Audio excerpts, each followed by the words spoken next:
Every country on earth at the moment is reforming public education. There are two reasons for it.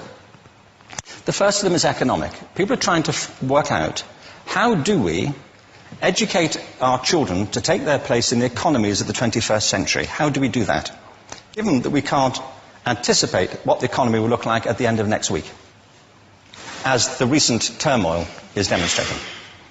How do we do that? The second, though, is cultural. Every country on earth is trying to figure out, how do we educate our children so they have a sense of cultural identity and so that we can pass on the cultural genes of our communities while being part of the process of globalization. How do we square that circle?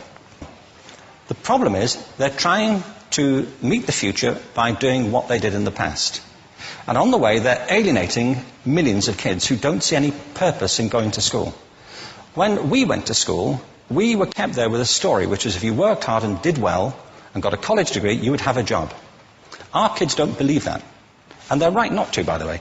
You're better having a degree than not, but it's not a guarantee anymore. And particularly not if the route to it marginalizes most of the things that you think are important about yourself. Some people say we have to raise standards as if this is a breakthrough. You know, like, really, yes, we should. Why would you lower them? You know, I haven't come across an argument that persuades me of lowering them. But raising them, of course we should raise them. The problem is that the current system of education was designed and conceived and structured for a different age. It was conceived in the intellectual culture of the Enlightenment and in the economic circumstances of the Industrial Revolution. Before the middle of the 19th century, there were no systems of public education. Not really. I mean, you could get educated by Jesuits, you know, if you had the money. But public education, paid for from taxation, compulsory to everybody and free at the point of delivery, that was a revolutionary idea. And many people objected to it. They said it's not possible for many street kids, working class children, to benefit from public education. They're incapable of learning to read and write, and why are we spending time on this? So there's also built into it a whole series of assumptions about social structure and capacity. It was driven by an economic imperative of the time, but running right through it was an intellectual model of the mind, which was essentially the Enlightenment view of intelligence. That real intelligence consists in the capacity for a certain type of deductive reasoning and a knowledge of the classics originally, what we come to think of as academic ability. And this is deep in the gene pool of public education, that there are really two types of people, academic and non-academic, smart people and non-smart people. And the consequence of that is that many brilliant people think they're not, because they've been judged against this particular view of the mind. So we have twin pillars, economic and intellectual. And my view is that this model has caused chaos in many people's lives. It's been great for some. There have been people who have benefited wonderfully from it. But most people have not. Instead, they suffer this. This is the modern epidemic, and it's as misplaced and it's as fictitious. This is the plague of ADHD. Now, this is a map of the incidence of ADHD in America, or prescriptions for ADHD. Don't mistake me here. I don't mean to say there is no such thing as attention deficit disorder. I'm not qualified to say if there is such a thing. I know that a great majority of psychologists and paediatricians think there is such a thing. But it's still a matter of debate. What I do know for a fact is it's not an epidemic. These kids are being medicated as routinely as we had our tonsils taken out. And on the same whimsical basis, and for the same reason, medical fashion. Our children are living in the most intensely stimulating period in the history of the earth. They're being besieged with information and calls for their attention from every platform, computers, from iPhones, from advertising holdings, from hundreds of television channels. And we're penalizing them now for getting distracted. From what? You know, boring stuff. At school, for the most part. It seems to me it's not a coincidence totally that the incidence of ADHD has risen in parallel with the growth of standardized testing. Now, these kids are being given Ritalin and Adderall and all manner of things, often quite dangerous drugs, to get them focused and calm them down.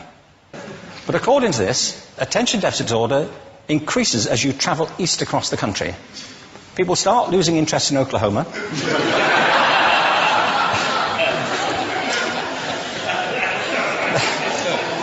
They can hardly think straight in Arkansas.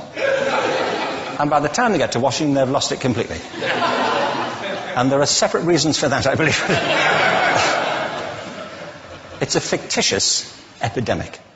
If you think of it, the arts, and I don't say this exclusively of the arts, I think it's also true of science and of maths, but I say about the arts particularly because they are the victims of this mentality currently, particularly. The arts especially address the idea of aesthetic experience. An aesthetic experience is one in which your senses are operating at their peak, when you're present in the current moment, when you're resonating with the excitement of this thing that you're experiencing, when you are fully alive. An anesthetic is when you shut your senses off and deaden yourself to what's happening. And a lot of these drugs are that.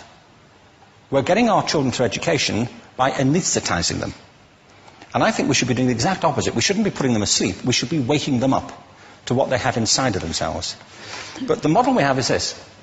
I believe we have a system of education that is modeled on the interests of industrialism and in the image of it. I'll give you a couple of examples. Schools are still pretty much organized on factory lines, ringing bells, separate facilities, specialized into separate subjects. We still educate children by batches. We put them through the system by age group. Why do we do that? Why is there this assumption that the most important thing kids have in common is how old they are? It's like the most important thing about them is their date of manufacture. You know what I mean? Well, I know kids who are much better than other kids at the same age in different disciplines, or at different times of the day, or better in smaller groups than in large groups, or sometimes they want to be on their own. If you're interested in the model of learning, you don't start from this production line mentality. It's essentially about conformity, and increasingly it's about that as you look at the growth of standardized testing and standardized curricula. And it's about standardization. I believe we've got to go in the exact opposite direction. That's what I mean about changing the paradigm. There was a great study done recently of divergent thinking. It was published a couple of years ago. Divergent thinking isn't the same thing as creativity. I define creativity as the process of having original ideas that have value. Divergent thinking isn't a synonym, but it's an essential capacity for creativity. It's the ability to see lots of possible answers to a question, lots of possible ways of interpreting a question, to think what Edward de Bono would probably call laterally, to think not just in linear or convergent ways, to see multiple answers, not one. So, there are tests for this. One kind of cod example would be, people might be asked to say, how many uses can you think of for a paperclip? One of those routine questions. Most people might come up with 10 or 15. People who are good at this might come up with 200. And they do that by saying, well, could the paperclip be 200 foot tall and be made out of foam rubber? Does it have to be a paperclip as we know it, Jim? Now, they tested this, and they gave them to 1,500 people. This is in a book called Breakpoint and Beyond.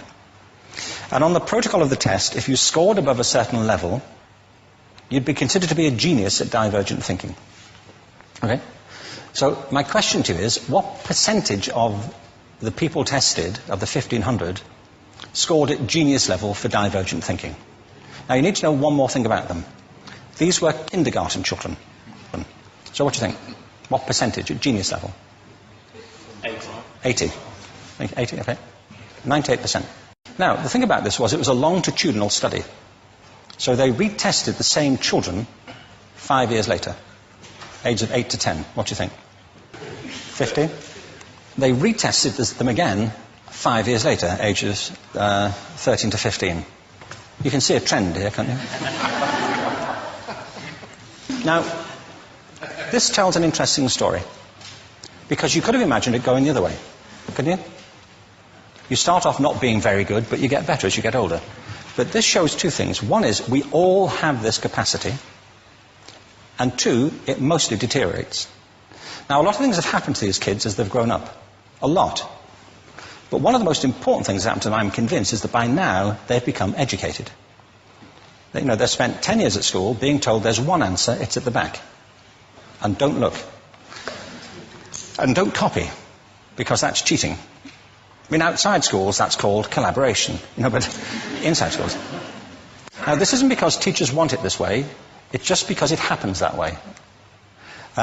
It's because it's in the gene pool of education. We have to think differently about human capacity.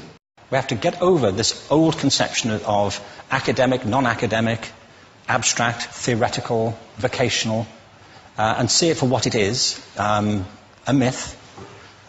Secondly, we have to recognize that most great learning happens in groups, that collaboration is the stuff of growth. If we atomize people and separate them and judge them separately, we form a kind of disjunction between them and their natural learning environment. And thirdly, it's crucially about the culture of our institutions, the habits of the institution and the habitats that they occupy.